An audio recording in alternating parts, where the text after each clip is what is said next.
Hoje tem como convidado o novo presidente da Ordem dos Advogados do Brasil, Seção de Alagoas, Wagner Paz. Vamos conversar com ele agora por alguns instantes. Ele vai nos falar a respeito da sua vitória, da sua trajetória profissional e também das perspectivas do exercício desse mandato que começa agora, em 1º de janeiro. Então, Wagner, muito obrigado aqui pela presença. E aí, qual é a sua história em termos de OAB? Como é que o senhor entrou na OAB e agora como é que veio essa ideia de sair candidato a presidente? Obrigado, Flávio, pela participação, pessoal da tribuna. A OAB sempre esteve presente na nossa vida desde o início, quando ainda éramos estagiários do escritório do Bulhões e Bulhões, em que acompanhamos o doutor Areias Bulhões, era então presidente da Ordem dos Advogados do Brasil, na sucessão do ministro Humberto Martins, que na época tinha deixado a advocacia para seguir o desembargo, e foi candidato à reeleição. Então acompanhamos desde aquele momento a vida na Ordem, né, uma OAB pujante, uma OAB que tem uma participação muito forte na área social, direito do consumidor, OAB na comunidade, e depois acompanhamos também, participamos ativamente em várias eleições, apoiamos Everaldo Patriota em 2 oportunidades, recém-formado na época. Montamos um grupo em 2012 para disputar a eleição de forma iniciante, né, com a nossa querida Cláudia Amaral encabeçando. Luiz Carlos Almeida era o vice-candidato a presidente. E tivemos aquele momento, uma primeira experiência em gerir uma candidatura própria, independente, com poucos recursos, mas com muita criatividade. E qual foi o seu primeiro cargo na OAB? O primeiro cargo já foi de vice-presidente, na atual gestão com o Nivaldo Barbosa. Foi a primeira oportunidade. Na eleição anterior, tínhamos disputado com Roberto Mendes a eleição da Ordem e ficamos em 3º lugar. Quando foi na eleição de 2018, fomos convidados a integrar na condição de vice-presidente. Cargo que existe até 31 de dezembro desse ano. Bom, uma coisa que ficou, assim, muito estranho para muitos advogados, né, é o fato de que eu sou ser candidato e também como vice-presidente da chapa atual, né, do Nivaldo Barbosa, e ao mesmo tempo o presidente da Caixa de Assistência, Edinaldo Maiorano, sair também como candidato. Ficou aquela questão, quem seria o candidato, ou quem foi o candidato realmente da situação e quem foi a oposição? Isso. A gente costuma dizer que, boa pergunta, por sinal, costuma dizer que nós montamos um grupo de renovação. Quando nós fomos convidados a participar desse projeto, do qual fizemos a chapa com o Nivaldo, a ideia foi que nosso grupo seria a renovação da Ordem.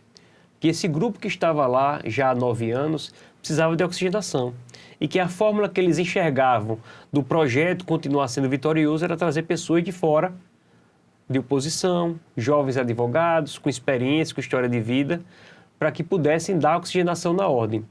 E assim a gente fez, acreditou no projeto, e quando chegou a oportunidade da gente estar na linha de frente, atuando e se colocando à disposição como candidato, parte do grupo que está lá entendeu que deveria resgatar um projeto de 2012, lá de trás, com as mesmas pessoas, os mesmos propósitos, enfim. E aí houve aquele choque de gerações, conflito de interesse, em que foi preciso tomar uma decisão. E o grupo que nos apoiava, um grupo formado basicamente por advogados mais iniciantes, advogados da linha do social, da advocacia pública, como Roberto Mendes, Ana Quilza, o grupo da oposição também, que veio muito forte com Fernando Falcão, com Marcelo Brabo, com Luciano Almeida e outros grandes advogados, Marialba Braga, né, sua colega de procuradoria, Isso. E tantos outros colegas da advocacia alagoana entenderam que era preciso ter uma renovação. Então a gente trouxe parcela da gestão que nunca teve oportunidade de estar na linha de frente, sempre tiveram nos bastidores e nunca ocuparam cargo eletivo, como a Natália von Sosten, a nossa vice. Ela, apesar de trabalhar, ter serviço prestado, ela nunca teve uma oportunidade de estar na condição de diretora da Ordem, de conselheira.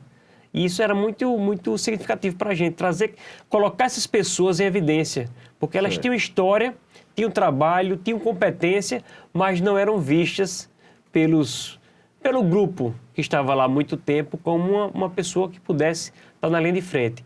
E a oposição. Então, essa mescla de pessoas que nunca estiveram no OAB, que estavam há pouquíssimo tempo, com muita vontade de fazer acontecer, deu a fórmula certa para a gente poder fazer esse grupo vitorioso, e o resultado das urnas está aí para mostrar que a gente estava no caminho certo. Bom, a OAB hoje tem quase 20 mil inscritos, né? E eu pergunto, presidente, qual a proposta, e desses, o essencial, desses, a grande maioria, a quase totalidade de pessoas muito jovens, né? Assim como o senhor, como a vice-presidente Natália também. Eu lhe pergunto, que proposta o senhor tem especificamente para essa turma mais jovem da OAB? A gente tem um projeto muito bacana que ele vai acolher desde a gestação do jovem advogado e advogada, na faculdade ainda, fazendo que a OAB ocupe um espaço, Flávio, que ela nunca ocupou. Esse espaço, por exemplo, dos escritórios modelos, que ele vem sendo ocupado há muitos anos pela Defensoria Pública, pelos PROCONs, que fazem um belo trabalho. Mas a Ordem pode também ocupar esse espaço, preparando já essa turma nova para, quando entrar no mercado de trabalho, sentir menos o impacto dessa diferença entre a academia e a realidade. Então, nós vamos preparar desde a graduação, recebê-los com acolhimento. A OAB precisa acolher essa turma que está chegando, né, com cursos de formação que falem de fixação de honorários, de ética, de publicidade na advocacia. Hoje a realidade é outra. Tem que saber mexer no Instagram e até onde pode ir a publicidade do advogado, da advogada. Inspirar as pessoas, motivar as pessoas, mostrar novos horizontes. A advocacia não é só criminal, previdenciário, trabalhista, que é a primeira oportunidade eles vão para essas áreas para poder ter até a fonte de renda mais rápida, os honorários o retorno financeiro mais rápido, mostrar que tem outros nichos de mercado surgindo, direito das startups, compliance, o próprio direito ambiental no estado de Alagoas, ele é muito forte, ele pode ser muito melhor explorado. Tem o direito à saúde também, que é uma coisa... O direito à saúde vem crescendo, a judicialização da saúde é muito grande, tanto em relação aos entes públicos quanto em relação aos planos de saúde. Cada dia tem uma especialidade nova, como o direito das crianças autistas, como o direito das pessoas com deficiência visual. Cada segmento desse vai surgindo novos nichos de mercado. Temos também direitos humanos empresarial, tem muita coisa nova surgindo e cabe ao OAB servir de farol. A OAB não vai levar cliente para ninguém, não é lugar para alguém estar se servindo da ordem, mas ela servir de horizonte, de um farol, para que a advocacia iniciante olhe e diga, olha, aqui tem espaço para eu estudar, me preparar dentro da ordem e poder seguir o meu caminho.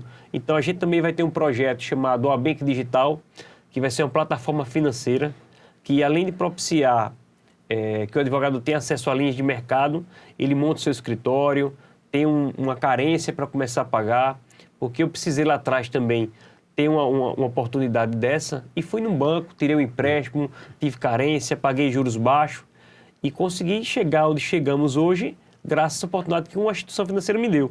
Então, a OAB pode também atuar nessa linha de frente, servindo também como braço, um elo entre o advogado e advogado iniciante, e a instituição financeira vai poder usar desse capital humano que a OAB tem, que é muito grande, como você colocou, quase 20 mil advogados inscritos na ordem, fora os seus familiares, para poder usufruir e, ao mesmo tempo, propiciar melhores condições para que a advocacia tenha acesso à linha de crédito.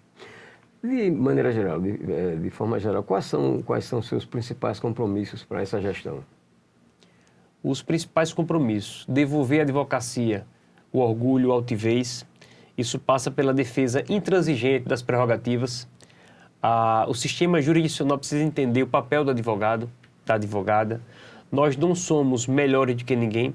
As nossas prerrogativas existem por uma razão muito clara, que é essencialmente permitir que o cidadão, a cidadã, que são os donos da coisa pública, tenham acesso ao judiciário. Então, quando o advogado e a advogada não consegue falar com o magistrado, é o cidadão, a cidadã que deixa de ter um acesso a uma tutela jurisdicional adequada, efetiva, plena. Então, as prerrogativas são essenciais por isso. Não para que o advogado sacie uma necessidade pessoal dele, mas para que o cidadão e a cidadã tenham acesso pleno. Falamos de plano de saúde, de cirurgias. Se a gente não consegue falar com o magistrado naquele momento para conseguir eliminar, aquela pessoa pode vir a óbito. E muitas vezes é mais fácil falar com o desembargador, com o ministro, do que com um juiz de... A gente costuma dizer que quanto mais alto a corte, é mais fácil o acesso. A justiça de primeiro grau, ela tem uma dificuldade muito grande de enxergar esse papel do advogado. Então, são barreiras que vão sendo colocadas a cada dia para que a gente tenha esses acessos. Isso dificulta não para nós, mas para aquele que está na ponta, que é o detentor da coisa pública, o dono, o verdadeiro dono, né? Uma constatação, presidente: o Brasil tem muitos cursos de direito, não é? Tem muitas faculdades, muitas universidades com curso de direito, e isso aí é muito criticado, porque para muita gente termina diminuindo a qualidade do pessoal egresso dessas faculdades, né? Qual é a sua opinião a respeito? Você acha que o Brasil tem realmente muitos cursos de direito? Qual é a sua opinião? Eu acho que isso é quase que unanimidade. Nenhum país do mundo tem a quantidade de advogados que o Brasil tem. Acho que o Brasil tem hoje mais advogados que todo o resto do mundo. Isso é muito significativo e mostra como há uma distorção na política educacional desse país. Um país que se pretenda desenvolver, economicamente, sobretudo, ele tem que focar nas áreas da ciência exata, sobretudo nas engenharias. O direito é muito importante, mas o direito não é uma profissão para qualquer pessoa. Tem que ter muita vontade de ler, de escrever, de se doar para o próximo, porque a nossa profissão é isso, é uma profissão de entrega. A gente passa muito tempo sentindo aquelas dores, agruras das partes, né? E tenta transmudar aquilo em palavras, em petições, e é uma luta renhida, né? Como diria Gonçalves Dias. Então a gente passa esse tempo todo nessa luta constante. Então não é uma profissão para qualquer pessoa, né? Todos têm acesso a ser profissionais de direito, advogados, vice-promotores, mas é uma profissão que exige muito afinco, muita dedicação e, sobretudo, vocação. Então muita gente entrou no curso de direito, houve uma explosão desses cursos jurídicos nas últimas décadas, com a ilusão de que o concurso público estava aí, todo mundo ia fazer um concurso público e que o Estado ia conseguir abarcar todo mundo dentro da sua saia. E isso não aconteceu.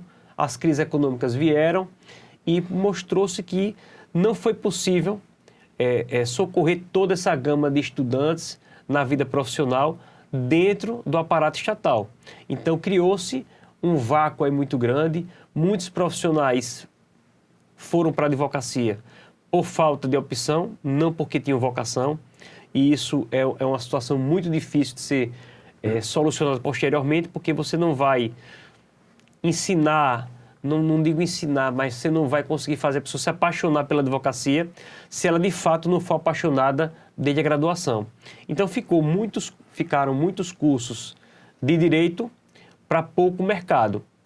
Tem mercado, tem oportunidade? Tem.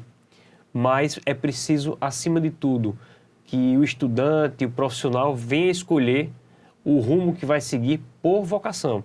Senão ele vai ser um péssimo juiz, um péssimo promotor e, sobretudo, um advogado frustrado porque ele não queria ser advogado. Ele queria ser outra profissão e não teve oportunidade de concurso para isso. Concurso é algo muito difícil nos dias de hoje.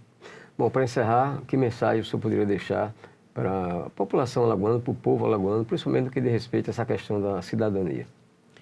Eu queria deixar uma mensagem de otimismo, de esperança, dizer que a OAB vai estar de portas abertas, vai estar atenta a todas as dores da sociedade alagoana, e iremos ser uma instituição que não vai se omitir de participar ativamente das grandes questões, das grandes causas, e iremos doar todo o empenho, toda a dedicação para fazer com que a sociedade alagoana, o cidadão, a cidadã, sejam respeitados, que a OAB possa participar ativamente dos processos democráticos, seja um centro de referência para toda a sociedade alagoana, sobretudo convocando para as audiências públicas, instigando a participar da vida política também, porque isso é muito importante. Se a gente não gosta da política, vamos ser governados por aqueles que gostam, então a gente tem que instigar a população a participar ativamente dessa vida política, pública, porque, como a gente tem falado sempre, nós somos os donos da coisa pública. Os políticos, os representantes, estão ali apenas para exercer uma função em nosso nome. Se a gente delega esse mandato e não cobra, eles vão fazer o que eles bem entenderem com aquela missão. Então é preciso que a OAB instigue as pessoas, motive as pessoas, a sociedade a participar ativamente e assim a gente possa construir um lugar melhor na sociedade lagoana. Ok, nosso muito obrigado ao novo presidente da OAB de Alagoas, Wagner Paz, pela sua participação aqui nesta entrevista. Obrigado, Flávio, e obrigado, Tribuna, pelo espaço que foi cedido a gente.